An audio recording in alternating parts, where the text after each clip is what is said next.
My name is Agustin Valera-Medina, and I'm a reader at the School of Engineering, and I work on combustion, thermofluids, and heat transfer. And I'm also the year tutor of the Master of Sustainable Energy at the School of Engineering. Usually during a week we have to do teaching, lectures, but it's not only the teaching part that we need to deal with over this period. We need to do as well research that is related to then engaging with industry, engaging with government, and some administration that we need to do as part of the school management roles that we have in there. I think there are two main key points that have made the career a successful career, and I would say first to know what I wanted to do, and then the second thing, having the people and the institution backing me up. If you have those two, then the possibilities and the distance that you can run for it are just limitless. I think it's two things. First, to have the support from people that are willing to help and go for that extra distance, to then put extra to make those things happen. Because at the end, what we're trying to do as researchers is create something that nobody has done before. And in that sense, having that support is always essential, but also having the stamina to actually go and then run that extra mile.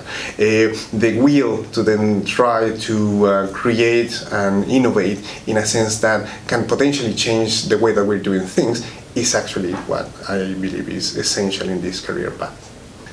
I believe it's related to recognition and also what we know we're living and doing for society and our students. In terms of recognition, being recognized by our peers internationally, knowing that what we're doing is making a difference out there. And people, when they talk about a particular subject, for example, the one that I'm carrying on, they always bring my name as part of the work that we're doing that is changing things. But at the same time, seeing how all that knowledge that we're creating through this research is going to be transmitted to students that potentially can then follow our path. So in lectures, in PhD programs, through the master's degrees, where we can actually show them what we've been doing, and they get fascinated, some of them obviously, then that is something that is always very rewarding, seeing them that they want to continue and then pursue our steps.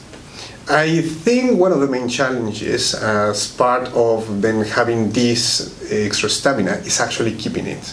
Just to think that at some point we need to then deal with people that don't believe in what we're trying to do, the new novelty that we're trying to bring is different to them, and somehow for them it's already a challenge to then adjust to the idea of bringing something that is out of the blue or something out of the field that we're trying to create. So first, all these impacts of having people with their comments and feedback giving us negative ideas of this is not possible is always one of the main challenges. But then having that stamina again to keep believing in what you're capable of doing, and then getting it through those 2, 3 years, 4 years, whatever it is going to take to actually get it out, is, I think, one of the most difficult parts of this job. But then once that step is passed, everything becomes very fascinating and rewarding. I believe they need to be bold. They need to believe in themselves and go for their ideas. So whatever they're trying to create, whatever their imagination allows them to think, they need to believe in it and then try to make it happen. One of the main reasons because I decided to become an academic and then related to research field is that I knew that the boundaries of what I could do were imposed only by the maths, physics, and nature itself. So it wasn't something that was coming from a legal perspective. I mean, we need to be obviously under the boundaries, but then we can push it in a sense that we can create something that is something that nobody has done before.